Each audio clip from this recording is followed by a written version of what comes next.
गुरुकुल में बच्चों को व्याकरण शास्त्र पढ़ाते हैं, अन्य ग्रंथ भी पढ़ाते हैं। बहुत छोटी बहुत कम आयु में आपने बहुत सारा ज्ञान प्राप्त किया है। एक बार सुंदर तालियां पूज्य श्री राम स्नेही मिश्र जी के लिए। व्याकरण सबसे कठिन विषय है, उस कठिन विषय को भी इन्होंने बहुत सरलता और सहजता से पढ़ करके और बच्चों को पढ़ाना शुरू किया है। इनके पढ़ाए हुए बच्चे आज बहुत सुंदर कार्य कर रहे हैं, अच्छा पढ़ रहे हैं, अच्छा आचरण और व्यवहार कर रहे हैं। आज हम दोनों की यहाँ शास्त्रोक्त चर्चा होगी। बहुत सारे सवाल आप हमसे पूछते थे, बहुत सारे सवाल हम आपसे पूछते थे। आज हम दोनों आपस में ही एक दूसरे से प्रश्न पूछेंगे और उत्तर आप सबको मिलेगा। इससे क्या होगा कि जो सवाल आप लोग नहीं पूछ पाते, आप लोग तो सीमित सवाल पूछते हैं, जो चूंकि आप जितना जानते हैं उतना आप पूछते हैं, पर कुछ सवाल ऐसे हैं जो आप लोग नहीं पूछ पाते। तो केवल ये सवाल आप पूछने लायक हों, पूछ सकें और आपको उसका उत्तर भी पता हो। तो कुछ प्रश्न ऐसे हैं शास्त्रों के जो बहुत कठिन हैं और जिन प्रश्नों तक भी आप लोग नहीं पहुंच पाते, उत्तर की तो बात ही दूर रही। तो कुछ प्रश्न हैं और कुछ उत्तर हैं जो हम पूज्य श्री राम स्नेही गुरु जी से प्रश्न करेंगे और इनकी वाणी से हम उत्तर पाएंगे और हम आपस में चर्चा करेंगे। हम दोनों की चर्चा केवल आपको ज्ञान से परिपूर्ण करेगी, इसलिए आज का ये संवाद यहाँ से प्रारंभ होता है।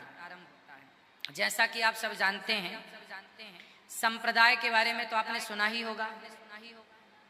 श्री रामानुजाचार्य संप्रदाय, रामानंदाचार्य संप्रदाय, निम्बार्क संप्रदाय, है ना, गौड़ीय संप्रदाय, ऐसे 4 संप्रदाय हैं विशेष। 5वीं शैव संप्रदाय, आद्य शंकराचार्य जी की परंपरा को भी संप्रदाय ही कहते हैं। तो ये संप्रदाय क्या है, संप्रदाय किसे कहते हैं, ये सारी चीजें कई बार आप लोग ये सवाल नहीं कर पाते। जब आप सवाल नहीं करेंगे तो मैं आपको बताऊंगा कैसे। तो आपके मन में कुछ सवाल उठे नए, तो वो सवाल और फिर उनका उत्तर। पूज्य महाराज जी का आज के प्रोग्राम में बहुत बहुत स्वागत है। आपके चरणों में बारंबार नमन। दास का कैसे हैं आप? ठीक है, आपकी कृपा है, श्रीमन नारायण भगवान की कृपा है, सब ठीक है। अच्छे हैं। आप कब से पढ़ा रहे हैं बच्चों को? लगभग जब हम वृंदावन में आए थे तब हमारी आयु 2.5 वर्ष की थी। 2.5 वर्ष के बच्चे थे आप? हाँ। और तो कैसे आए, कौन लेके आया आपको? हमारे पिताजी के मन में ऐसा भाव आया कि हम कथा करें। अच्छा। लेकिन उस समय उनकी बहुत आयु हो गई थी, तो उनके मन में विचार आया कि अब हमारी जैसी तैयारी होनी चाहिए, हम वैसी कथा की तैयारी तो कर नहीं पाएंगे, वैसे जैसे हमको बोलना चाहिए, जैसे हमको समाज की, राष्ट्र की सेवा में आना चाहिए, उस भाव से अब हम उतने उभर करके नहीं आ पाएंगे। तो उनके मन में ऐसा भाव आया कि हमारा जो पुत्र होगा हम उसको समाज, राष्ट्र, कथा और धर्म के लिए समर्पित कर देंगे। बहुत सुंदर। ये उन्होंने पहले ही संकल्प ले लिया। उसके बाद में हमारा जन्म हुआ, तो कुछ महीने ही हमको हुए थे, 6, 7, 8 महीने। तो हमको धीरे धीरे रामायण की चौपाइयाँ कंठस्थ कराना प्रारंभ किया, सुनाना प्रारंभ किया। उस समय तो क्या कंठस्थ करेंगे, लेकिन कानों में डालना प्रारंभ किया, जिससे संस्कार धीरे धीरे बनने लगे। सुंदर। तो 1.5-2 वर्ष की जब हमारी आयु हुई तो हमको बहुत रामायण की चौपाइयाँ कंठस्थ हो गई, और 2.5 वर्ष की आयु में गीता जी के भी अनेक श्लोक हमको कंठस्थ हो गए। तो 2.5 वर्ष की आयु में हम परम पूज्य श्री मलुक पीठाधीश्वर जी महाराज के चरणों में गए। तो वहाँ उन्होंने कहा कि सुनाओ क्या याद किया है। तो हमको जो भी भगवत कृपा से, महाराज जी की कृपा से श्लोक कंठस्थ थे वो हमने वहाँ सुनाए। तो सुन करके महाराज जी बड़े प्रसन्न हुए, और प्रसन्न होकर के उन्होंने कहा कि अब राष्ट्र की, समाज की सेवा के लिए बहुत लंबे समय तक आपको अध्ययन और अध्यापन, ये दोनों कार्य करने हैं। तो बस गुरु आज्ञा मिल गई। गुरु आज्ञा मिलते ही हम उस कार्य में लग गए। तो धीरे धीरे जैसी हमारी आयु बढ़ती गई वैसे वैसे शास्त्रों का अध्ययन करते गए, और लगभग 12 वर्ष की जब हमारी आयु हो गई तब हमने पढ़ाना प्रारंभ कर दिया। वाह। सबसे पहले हमने शुक्ल यजुर्वेद, जो माध्यन्दिनी संहिता कही जाती है यजुर्वेद की, उसको हमने पढ़ाया। फिर श्रीमद् भागवत के 18,000 श्लोकों का मूल पाठ जो होता है जी। उसका भी हमने कई वर्षों तक अभ्यास कराया। उसके बाद में व्याकरण शास्त्र का अध्ययन कराना हमने प्रारंभ किया और वर्तमान में श्रीमद् वाल्मीकि रामायण, श्री भक्तमाल, व्याकरण, अन्य भी शास्त्रों को यथामति यथा समय पढ़ाते हैं, क्योंकि ऐसे ही आचार्यों की प्रेरणा आज्ञा हुई, उसका पालन कर रहे हैं। बहुत सुंदर, बहुत बढ़िया, बहुत कम आयु से आप पढ़ा रहे हैं, बहुत अच्छा। तो आप आज इस मुकाम पर पहुंच गए हैं कि आपके सामने सैकड़ों बच्चे बैठते हैं और आप उन सभी बच्चों का मार्गदर्शन करते हैं। महाराजा श्री ये बताएं हम सबको कि संप्रदाय का अर्थ क्या है, संप्रदाय किसे कहते हैं और कितनी संप्रदाय हैं? सबसे पहली बात तो महाराज जी हम ये निवेदन करना चाहेंगे कि एकमात्र सनातन धर्म ही ऐसा धर्म है जिसमें क्यों का सम्मान किया जाता है, बिल्कुल, जिसमें प्रश्न का सम्मान किया जाता है। हम देखते हैं यहाँ पर हजारों की संख्या में लोग आते हैं, विविध प्रकार के प्रश्न करते हैं, आप नित्य ही अपनी बुद्धि से उसका समाधान करते हैं, सबका संदेह नष्ट करते हैं। ये अन्य धर्मों में सुविधा नहीं है। वहाँ यदि आप क्यों कैसे कह दोगे तो काफिर कह के आपको मौत के घाट उतार दिया जाएगा। सही। वहाँ क्यों और कैसे का सम्मान नहीं किया जाता है। बहुत सही बात। एकमात्र सनातन धर्म ही ऐसा है जिसमें आप कहीं से लेकर के कहीं तक कोई भी प्रश्न करना चाहो, हमारे पास ऐसे ऐसे शास्त्र हैं, ऐसे ऐसे ग्रंथ हैं कि सभी प्रश्नों का समाधान किया जाता है। सही है। क्योंकि महाराज जी जिसमें वैज्ञानिकता होती है, जिसमें शास्त्रीयता होती है, जिसमें जो वस्तु ओरिजिनल होती है, उसको व्यक्ति परोसने में संकोच नहीं करता। उसको व्यक्ति तर्क की दृष्टि से आ जाओ, चाहे वैज्ञानिकता की दृष्टि से आ जाओ, उसमें पीछे नहीं हटता। और जब वस्तु में सच्चाई ही नहीं होती है, ऊपर ऊपर से केवल उसका रूप तो बना दिया जाता है अच्छा, और भीतर उसमें कुछ होता नहीं है, तब फिर यही कह दिया जाता है कि हमारे यहाँ कोई प्रश्नोत्तर नहीं हो सकता। जो लिखा है उसको आपको करना पड़ेगा। ये बात सही कही महाराज जी ने। देखिए हमारे सनातन वैदिक धर्म में ये बात बहुत अच्छी है कि आपके मन में कोई भी प्रश्न है आप पूछ सकते हैं।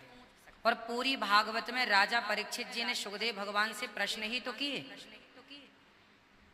है ना। हमारे यहाँ तो पूरे पुराणों में शौनक आदि ऋषि पूछ रहे हैं, है ना। युधिष्ठिर जी नारद जी से पूछ रहे हैं, युधिष्ठिर उवाच पूछ रहे हैं। तो हमारे यहाँ पूछने की परंपरा, इसलिए हमारे यहाँ ही तर्क शास्त्र है, तर्क संग्रह, हमारे यहाँ तर्क पढ़ाया जाता है।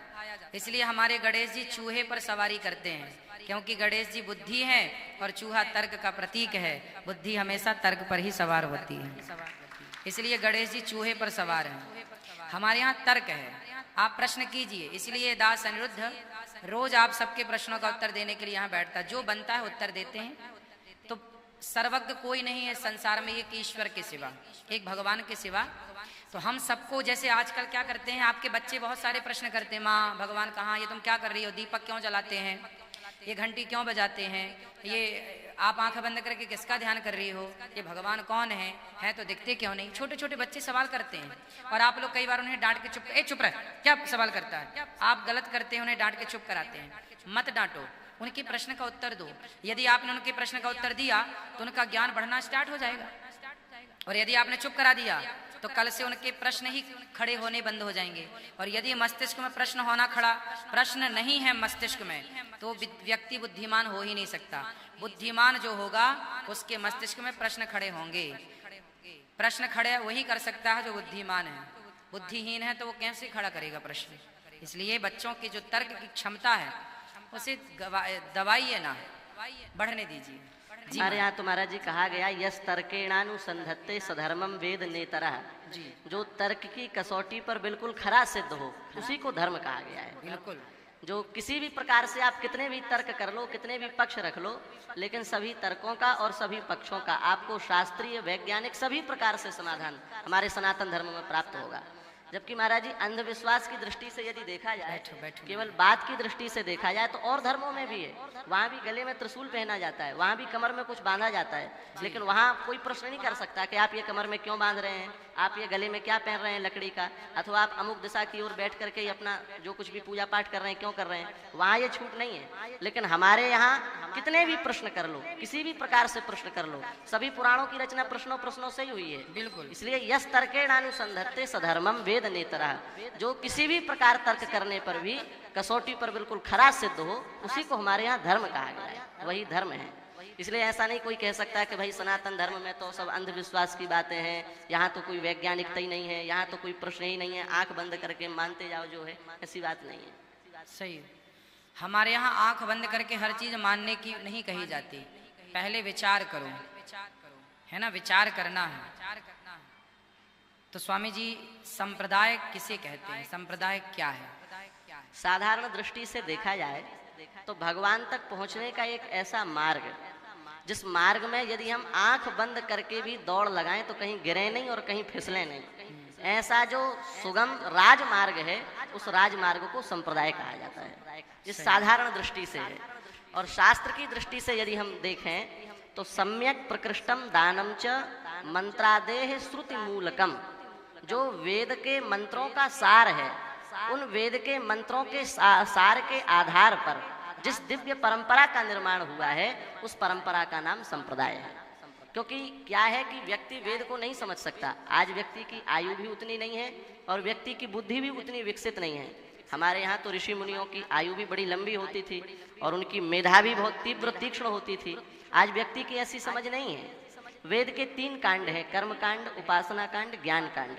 कर्म कांड में 80,000 मंत्रों की संख्या है, उपासना कांड में 16,000 मंत्रों की संख्या है, ज्ञान कांड में 4,000 मंत्रों की संख्या है।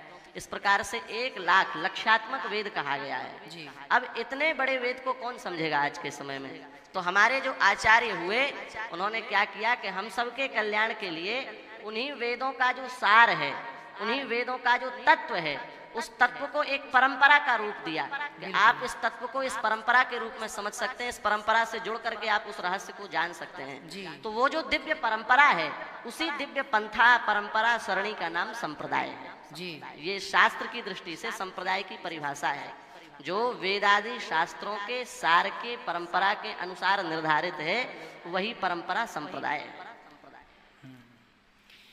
कितनी संप्रदाय हैं? वैसे तो आज की दृष्टि से देखा जाए तो जिस प्रकार से लोग चल रहे हैं, अलग अलग संप्रदाय बना करके चल रहे हैं। न जाने कितने ऐसे संप्रदाय हैं जिनमें ये सिखाया जा रहा है महाराज जी कि माता पिता के प्रणाम मत करना, घर में जितने भगवान की मूर्तियां हैं सबको हटा दो, इस सबसे पूजा करने से दोष लगता है घर में।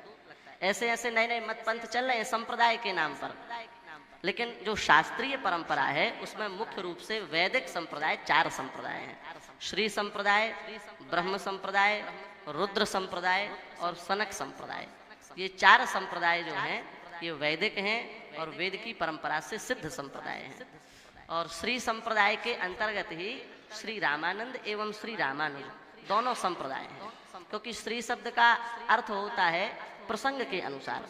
जब हम नारायण भगवान की व्याख्या करेंगे या लक्ष्मी जी की व्याख्या करेंगे और नारायण भगवान से उनका संबंध जोड़ेंगे तो श्री का अर्थ लक्ष्मी हो जाएगा जी। और जब राम भगवान से हम संबंध जोड़ेंगे तो श्री का अर्थ सीता जी हो जाएगा। श्री श्रयते विष्णुम श्री लक्ष्मी श्रयते रामम इति श्री सीता, व्याकरण की दृष्टि से। तो जो श्री शब्द है ये भगवान भगवती श्री जानकी जी के लिए भी प्रयुक्त होता है और जो श्री शब्द है ये श्री लक्ष्मी जी के लिए भी प्रयुक्त होता है। इसलिए श्री संप्रदाय में श्री रामानंद एवं श्री रामानुज दोनों संप्रदाय हैं। आपकी जो पवित्र परंपरा है वो श्री रामानुज संप्रदाय की परंपरा है और हमारी जो पवित्र परंपरा है वो श्री रामानंद संप्रदाय की परंपरा है। और दोनों संप्रदायों में जो मूल आचार्य हुए वो बड़े अद्भुत और भगवत स्वरूप ही हुए। इसलिए भक्तमाल में तो श्री रामानुजाचार्य जी महाराज के लिए करुणा समुद्र कहा गया। बिल्कुल, जीवों पर कृपा करने के लिए करुणा की नदी नहीं बने, करुणा के तालाब नहीं बने, करुणा के समुद्र बने जी। और करुणा के समुद्र बन करके समस्त जीवों का कल्याण किया, समस्त जीवों का उद्धार किया, समस्त जीवों के ऊपर कृपा की। बिल्कुल, तो रामानुजाचार्य भगवान जो है वो करुणा समुद्र हैं। जब उन्होंने अवतार लिया इस धराधाम पर प्रकट भये तो प्रकट होने से पहले भगवान से ये कह करके ही प्रकट हुए कि जब हम धराधाम पर जाएंगे तो आप एक प्रतिज्ञा के साथ जाएंगे, आप एक वचन देंगे तब जाएंगे। और वो वचन क्या बोले? वो वचन यही है कि श्रृंखला संबंध से अंतिम व्यक्ति तक का कल्याण होना चाहिए।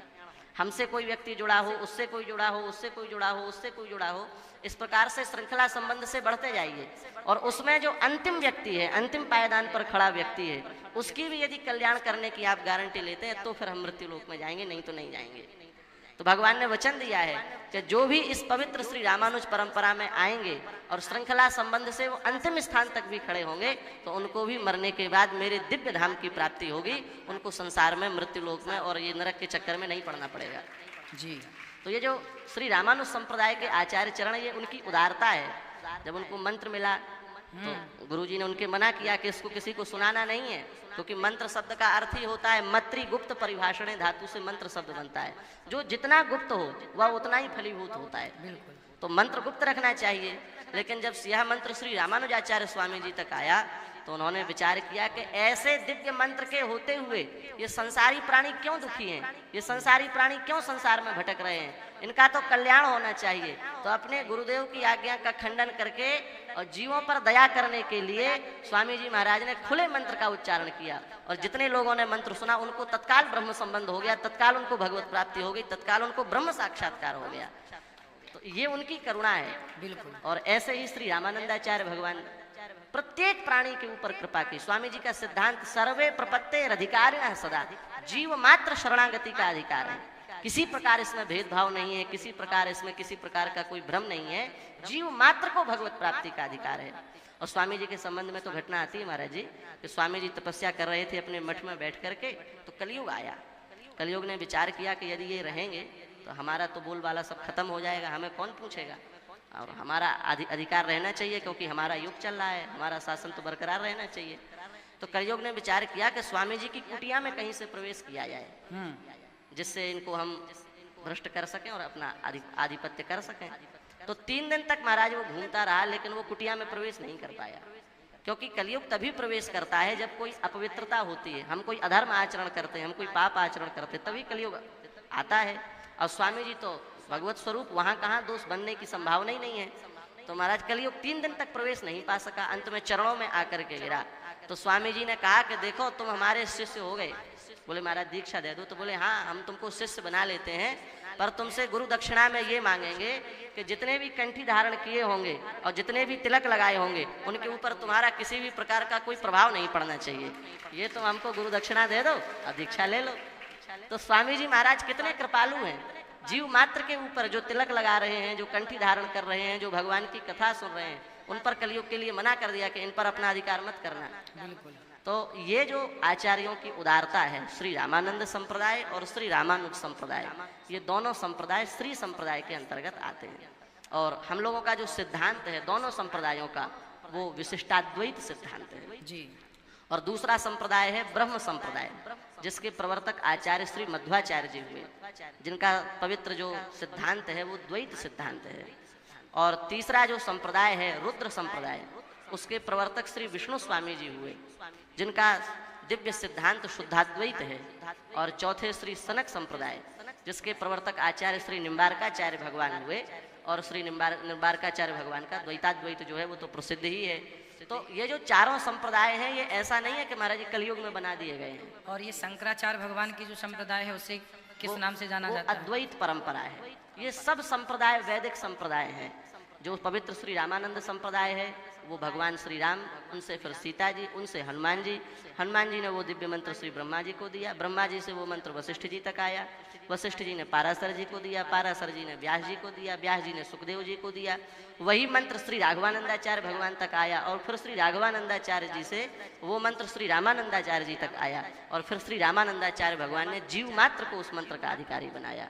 उसी प्रकार से पवित्र श्री रामानुज परंपरा है, विश्वक्सेनाचार्य जी, षटकोपाचार्य जी, यामुनाचार्य जी से होती हुई श्री रामानुजाचार्य स्वामी जी तक आई, और फिर श्री रामानुजाचार्य स्वामी जी के माध्यम से जीव जगत का कल्याण हुआ। आप तक वो परंपरा आई और आपके माध्यम से लाखों लोगों का हित हो रहा है, कल्याण हो रहा है, और दीक्षा लेकर के जीव मात्र को भगवान की प्राप्ति हो रही है।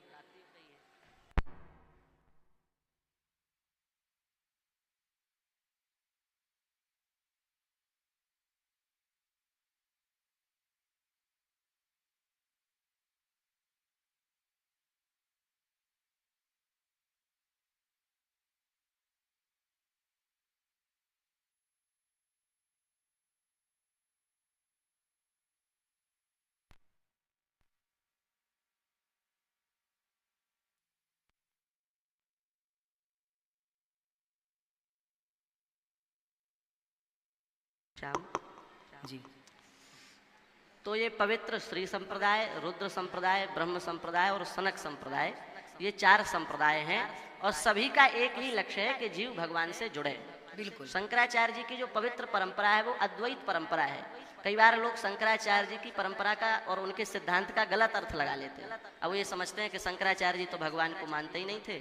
अब वो तो ये कहते थे कि इस संसार में निराकार की उपासना करो या तत्व की उपासना करो और भगवान की सेवा मत करो, ठाकुर जी की सेवा मत करो, इसके निषेधक थे। महाराज जी, समस्या क्या है कि जो आचार्य जिस समय हुए उन्होंने वर्तमान की परिस्थिति जो देखी, लोगों के मन को उन्होंने पढ़ा, उसी के अनुसार उन्होंने सिद्धांत बना करके, वैदिक सिद्धांत प्रवर्तित करके जीव का कल्याण किया है। शंकराचार्य जी के समय में आप इतिहास देखेंगे तो आपको पता चलेगा कि ऐसी स्थिति थी, बौद्धों का इतना भयंकर आक्रमण भारतवर्ष पर था कि भगवान नाम की सत्ता कोई इस संसार में है ये भी कोई मानने तैयार नहीं था। जब शंकराचार्य भगवान आए हैं उस समय कोई भगवान को नहीं मानने के लिए तैयार था। बौद्धों ने इतना प्रचंड अपना बहुमत स्थापित किया था, अपने सिद्धांत का इतने जोर शोर से प्रचार किया था कि भगवान को कोई मानने तैयार नहीं था। शंकराचार्य जी ने वर्तमान स्थिति को देखा, पूछा भाई तुम भगवान को मानते हो? बोले नहीं, हम तो भगवान को नहीं मानते हैं। तो शंकराचार्य जी समझ गए कि जो भगवान को ही नहीं मानता है उससे कहा जाए कि प्रतिमा में भगवान को देखो, तो क्या देखेगा? जब भगवान को ही नहीं मानता है प्रतिमा में, तो वो भगवान का दर्शन करेगा जो भगवान को मानता है। और ये बेचारे मूर्ख लोग तो भगवान को ही नहीं मानने के लिए तैयार हैं। तो शंकराचार्य जी ने सिद्धांत दिया कि तुम कहते हो कि भगवान नाम की सत्ता पूरे विश्व में कोई है ही नहीं, हम कहते हैं तुम खुद भगवान हो। तो अब ऐसी स्थिति में जब कोई व्यक्ति कहे कि भगवान नाम की वस्तु पूरे संसार में नहीं है और उस समय कोई कहे कि आप स्वयं भगवान हो, इससे अच्छा उत्तर उसके लिए क्या होगा? तो आम ब्रह्मास्मि वाली जो शंकराचार्य जी की बात है वो उस परिस्थिति के अनुसार है, बिल्कुल। नहीं तो वो परम भक्त हैं। अपनी माता जी को अंतिम समय में उन्होंने भगवान का प्रत्यक्ष साक्षात्कार कराया है। उन्होंने तो कहा है कि भज गोविंदम गोविंदम भज मूढ़मते। तो वही तो कह रहे हैं कि गोविंद का भजन करोगे तो भवसागर से पार जाओगे। जबकि इतने बड़े विद्वान हैं, उनको तो ज्ञान की पुष्टि करनी चाहिए। बिल्कुल। पर वो तो कह रहे हैं प्राप्ते सन्निहिते मरणे नहीं नहीं रक्षति डुक्री करने। जी। जब मृत्यु के सन्निकट आ जाओगे तो डुक्री करने धातु आपकी रक्षा नहीं करेगी, इसलिए भगवान का भजन कर लो, उसमें सार है। सही है। तो शंकराचार्य जी का सिद्धांत क्या है? शंकराचार्य जी का जो सिद्धांत है वो अद्वैत सिद्धांत है। अद्वैत क्या है? अद्वैत का तात्पर्य है जहाँ दो ना हो वही अद्वैत है, एक ही। अहम ब्रह्मास्मि। हाँ, वो भावना हमने आपको उसका मूल कारण आप लोगों को हमने बताया कि शंकराचार्य जी उस काल में हुए अद्वैत। हाँ, तो उन्होंने सीधे कहा कि आप स्वयं भगवान हैं। वही फिर अन्य आचार्यों ने अपने अपने ढंग से कहा सिया राम मैं सब जग जानी। जी जी। सब में ईश्वर को देखो, सब में। सर्वम खलविदम ब्रह्म। जी, ईश्वर अंश जीव अविनाशी। बिल्कुल, गोस्वामी तुलसीदास जी मतलब एक दूसरे के पूरक हैं। मतलब उनकी चतुराई इतनी थी आद्य शंकराचार्य जी की, उन्होंने इतनी चतुराई से अपने धर्म को रख दिया कि ये विरोधी लोग समझ ही नहीं पाए। जी, है ना? और ऐसा तमाचा लगाया कि कोई उनका फिर खंडन नहीं कर पाया। खंडन नहीं कर पाया। जी। सही है। तो आद्य शंकराचार्य जी का सिद्धांत क्या है? क्या है बताइए, क्या बताया अभी? हाँ, कितने? एक होता है द्वैत, एक होता है अद्वैत, एक होता है विशिष्टाद्वैत। आज थोड़ा इनको समझ लेंगे ताकि ये फिर एक द्वैताद्वैत है। जी, शुद्धाद्वैत। हाँ, तो ये शंकराचार्य जी का सिद्धांत जो है अद्वैत सिद्धांत है। अद्वैत सिद्धांत है। आद्य शंकराचार्य जी का सिद्धांत कौन सा है? अद्वैत। बोलिए अद्वैत। अद्वैत का मतलब है एक, दो की कोई बात नहीं, एको ब्रह्म, आप ही हैं, जो कुछ हैं, आपके भीतर ही ईश्वर है, ये अद्वैत। जी। अब ये द्वैत क्या है?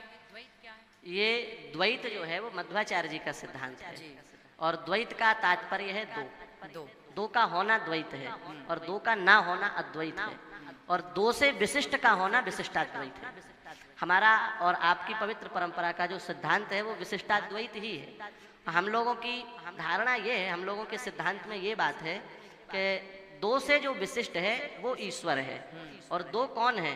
बोले प्रकृति और जीव, चेतन जीव अचेतन प्रकृति, और इन दोनों से विशिष्ट जो है वो परमात्मा है। जब इस संसार में महाप्रलय हो जाता है तो ऐसा पुराणों में वर्णन आता है कि पहले तो 7 सूर्य आकाश मंडल में उदित होते हैं, और 7 सूर्य उदित होते हैं तो सब कुछ सूख जाता है, भयंकर अकाल पड़ जाता है। और फिर उसके बाद में सांवर्तक प्रलयंकारी जो मेघ होते हैं वो वर्षा करते हैं अनंत समय तक, बहुत समय तक। तो उससे ये पूरी पृथ्वी जो है वो जलमग्न हो जाती है। तो संपूर्ण विश्व में जितने भी प्राणी हैं वो सब के सब भगवान के उदर में जाकर के विश्राम करते हैं। ऐसी स्थिति में कोई भी नहीं बचता, लेकिन 3 बचते हैं। ये विशिष्टाद्वैत सिद्धांत की बात है। कौन कौन 3 बचते हैं? बोले एक तो भगवान विष्णु जो साक्षात परमात्मा है, अखिलांड कोटि ब्रह्मांड नायक हैं, सर्वेश्वर हैं, परात्पर हैं, परब्रह्म हैं, वो बचते हैं। और दूसरे बचते हैं जिन पर वो शयन कर रहे हैं, शेष भगवान, वो भी रहते हैं, उनका भी महाप्रलय में विनाश नहीं होता। और तीसरे हैं श्री लक्ष्मी जी जो प्रकृति की स्वामिनी मानी जाती है। तो चेतन जीव और अचेतन प्रकृति, और चेतन जीव और अचेतन प्रकृति से विशिष्ट जो परमात्मा है, ये 3 ऐसे हैं जिनका महाप्रलय में भी कभी नाश नहीं होता। ये विशिष्टाद्वैत सिद्धांत है।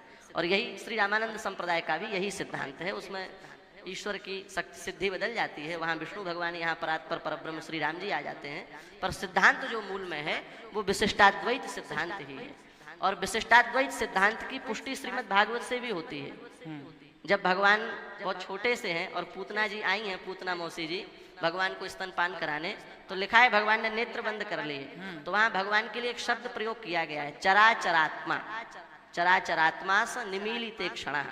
चराचरात्मा, भगवान ने अपने नेत्र बंद कर लिए। तो चराचरात्मा शब्द का अर्थ क्या है?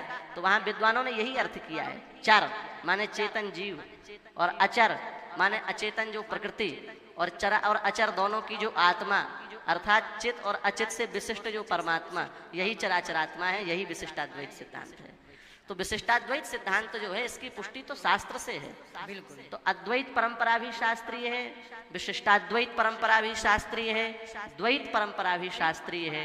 द्वैत का क्या मत है उनका? क्या कहते हैं द्वैत? उनका यह है कि 2 हैं, 2 की सत्ता मानो।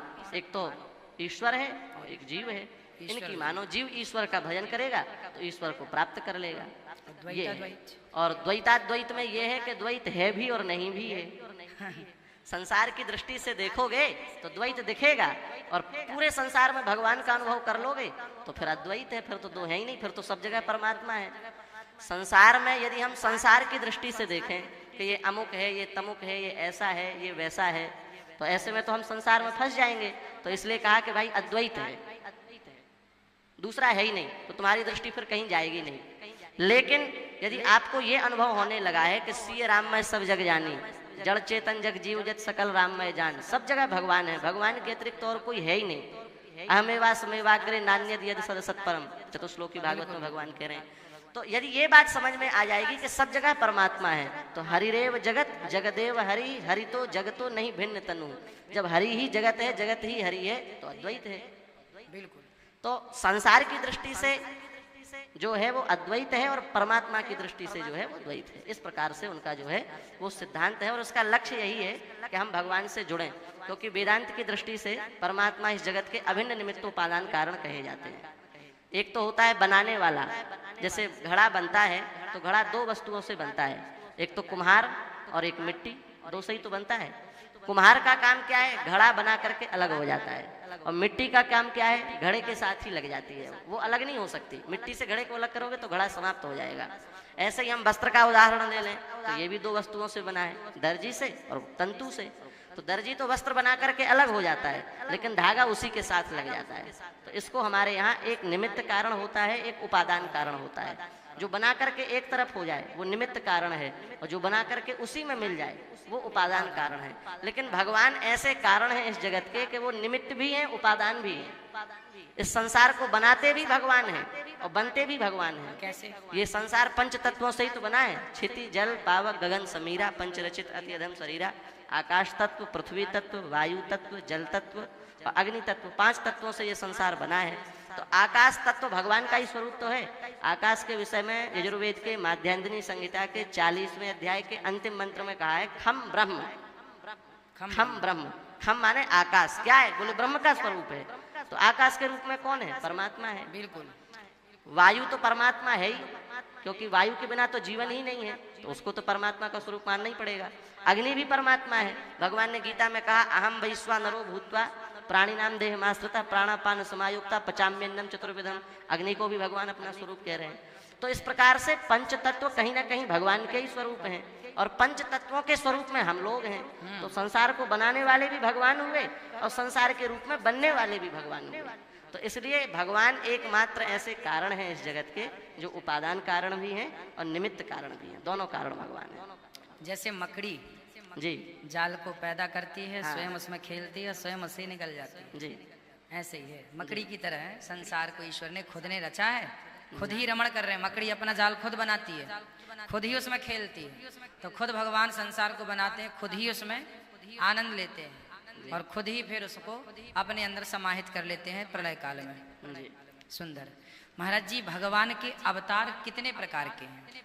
24 प्रकार तो हम सब जानते हैं जी 24 अवतारों का वर्णन है। नारायण, नारद, हरि, कपिल देव, श्री राम, हंस, हयग्रीव, मोहिनी, दत्तात्रेय, शुभधाम इत्यादि जो 24 अवतार हैं, भगवान के जो अवतार हैं, ये 24 के अतिरिक्त और कौन कौन से अवतार हुए? क्योंकि कहा ना, हरि अनंत, हरि कथा अनंता, 24 तो शास्त्रों में है। फिर भगवान के कितने प्रकार के अवतार हैं? शास्त्रों में भगवान के अवतारों को महाराज जी 5 भागों में विभाजित किया गया है। जी। एक तो भगवान का पर अवतार है, पर और एक भगवान का विभव अवतार है, विभव, तीसरा भगवान का व्यूह अवतार है, व्यूह, और चौथा भगवान का अंतर्यामी अवतार है, अंतर्यामी, और 5वां भगवान का अर्चा अवतार है। अर्चा अवतार। पर अवतार उसको कहा जाता है भगवान अपनी सभी शक्तियों में स्थित हो करके अपने दिव्य वैभव के साथ जब विराजमान होते हैं तो वो भगवान का पर अवतार होता है। सब भगवान के जितने भी उनके लीला में जो अंग बनते हैं वो सब आगे पीछे खड़े पर हों। अवतार के फिर उदाहरण किसको दिया जाए? जैसे भगवान विष्णु, भगवान विष्णु जब वे श्री लक्ष्मी जी के साथ में शेष पर्यंक पर अपने पूरे वैभव के साथ विराजमान होंगे तो वो पर अवतार कहा जाएगा। ठीक है। ऐसे ही जब श्री राम जी पूरे दिव्य दरबार के साथ में श्री हनुमान जी के साथ, जानकी जी के साथ, भरत शत्रुघ्न लक्ष्मण जी के साथ विराजमान होंगे तो वो राम जी का पर अवतार है। और दूसरा जो अवतार है वो है व्यूह अवतार। व्यूह अवतार भगवान धर्म की रक्षा के लिए लेते हैं। व्यूह अवतार का प्रयोजन है धर्म की रक्षा। तो व्यूह अवतार में भगवान 4 प्रकार से आते हैं जिनका शास्त्रों में वर्णन है। एक तो वासुदेव साक्षात भगवान कृष्ण, और एक संकर्षण श्री बलराम जी, और एक श्री प्रद्युम्न जी, और एक अनिरुद्ध जी। ये 4 प्रकार के व्यूहों में भगवान आते हैं। इसी को भगवान का व्यूहावतार कहा जाता है। तो इस अवतार में आकर के संकर्षण जी के माध्यम से स्वयं भगवान श्री कृष्ण, और अनिरुद्ध जी के माध्यम से, और प्रद्युम्न जी के माध्यम से, सबके माध्यम से धर्म की रक्षा कराते हैं। तो इसको भगवान का व्यूहावतार माना जाता है। और तीसरा भगवान का अवतार होता है विभव अवतार, जिसकी अभी आपने चर्चा की कि 24 अवतार होते हैं। ये भगवान के विभव अवतार हैं। ये अलग अलग विशेष विशेष लीलाओं को संपादित करने के लिए भगवान के होते हैं। गीत गोविंदम में तो 10 ही मुख्य अवतार बताए हैं, और श्रीमद् भागवत में 22 संख्या कर दी इनकी बढ़ा के, और फिर श्री नाभादास जी ने 24 कर दी, जिनका भी आपने वर्णन किया कि 24 भगवान के मुख्य अवतार हैं। वो नाभादास जी के मत के अनुसार 24 अवतार हैं। तो इस प्रकार से विभिन्न समयों में, विभिन्न उद्देश्यों से, विभिन्न प्रयोजनों से भगवान अलग अलग रूप में अवतार लेते हैं। उन अवतारों को भगवान का विभव अवतार कहा जाता है। फिर चाहे वो कूर्म अवतार हो, चाहे मत्स्यावतार हो, चाहे मोहिनी अवतार हो, चाहे धन्वंतरी अवतार हो, ये सब भगवान के विभव अवतार हैं। और चौथे प्रकार का भगवान का अवतार होता है अंतर्यामी अवतार। प्रत्येक पदार्थ में भगवान का अनुभव करना, कण कण में भगवान का अनुभव करना। ऐसो को घट नहीं जहाँ हरि नहीं होए, आखनते को आंधरो तो का करिए कोय। ऐसा संसार में कोई स्थान नहीं, कोई व्यक्ति नहीं, कोई वस्तु नहीं, कोई पदार्थ नहीं जहाँ भगवान ना हो। लेकिन अब कोई आंख से ही अंधा हो और उसको ना दिखे तो उसमें भगवान का क्या दोष है? तो ये भगवान का जो है, ये भगवान का ये अवतार माना गया चौथा प्रकार का अवतार, अंतर्यामी अवतार। और भगवान का अंतिम जो 5वां प्रकार का अवतार है वो है अर्चावतार। अर्चावतार के रूप में भगवान भक्त जैसी भावना करता है, जैसा उनका स्वरूप विराजमान करना चाहता है वैसे भगवान बन जाते हैं। ये भगवान का अर्चावतार है। जैसे यहाँ श्री गौरी गोपाल के रूप में भगवान विराजमान है तो ये भगवान का अर्चावतार है। श्री राधा वल्लभ जी, श्री राधा रमण जी, श्री बिहारी जी, ये सब भगवान के अर्चावतार हैं। और भगवान इन 5 रूपों में जो सबसे ज्यादा सुलभ है वो अर्चावतार के रूप में ही है। बिल्कुल। तो हम लोग मंदिरों में जो दर्शन करते हैं ना, वह अर्चा अवतार है। भगवान के अवतार तो बहुत है। ये जो अभी आचार्य जी ने बताया, यह भक्तों का अपना अपना भाव है। हम अर्चावतार से भी भगवान का प्रत्यक्ष साक्षात्कार कर सकते हैं। बड़े बड़े संतों ने, साधकों ने किया है। हम मूर्ति को ना पत्थर की मूर्ति ना माने, साक्षात भगवान के रूप में ही बिहारी जी का दर्शन करें। आपके घर में भी जो गोपाल जी हैं उन्हें अष्ट धातु ही ना मानते रहें कि नहीं ये तो धातु है, ये तो मूर्ति है। नहीं, वो भगवान का विशेष अवतार है, अर्चा अवतार। वो हमारे लिए सुलभ है कि हम उन्हें नहलाएं, तुलसी चढ़ाएं, पुष्प चढ़ाएं, श्रृंगार करें। भगवान इस रूप में सुलभ है, इसलिए ये अर्चा अवतार जरूरी है।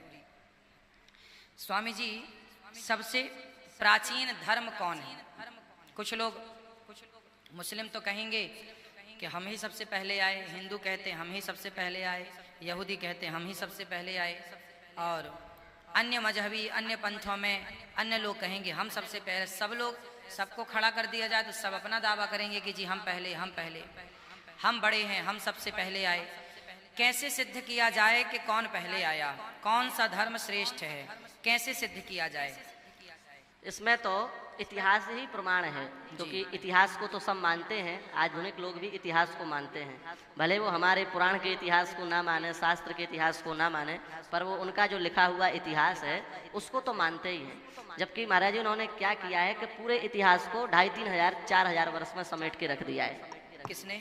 इन्हीं आधुनिक इतिहासकारों ने, जो आधुनिक इतिहास के रचयिता हैं, उन सब लोगों ने एक काम किया है कि जितना भी इतिहास है उसको 3 से 4000 वर्ष के अंदर कर दिया है। और इससे हिंदू धर्म की बहुत बड़ी क्षति हुई, क्योंकि हमारा इतिहास तो लाखों वर्षों का है। हमारे इतिहास में तो लाखों वर्षों में विभिन्न प्रकार के भगवान के अवतार और बहुत प्रकार की इस बातें हैं। इस सबको मिटाने के लिए उन्होंने सबसे सरल रास्ता चुना कि इतिहास को 3-4 हजार वर्ष के अंदर का कर दो। बोले इसी के अंदर राम जी हुए आपके, इसी के अंदर आपके कृष्ण जी हुए, इसी के अंदर 24 अवतार हुए, सब कुछ इसी के अंदर ही हुआ है। जबकि हम लोगों की तो जो शास्त्रीय अवधि है समय की तो बहुत लंबी है। श्रीमद् भागवत में उसका विस्तार से वर्णन है।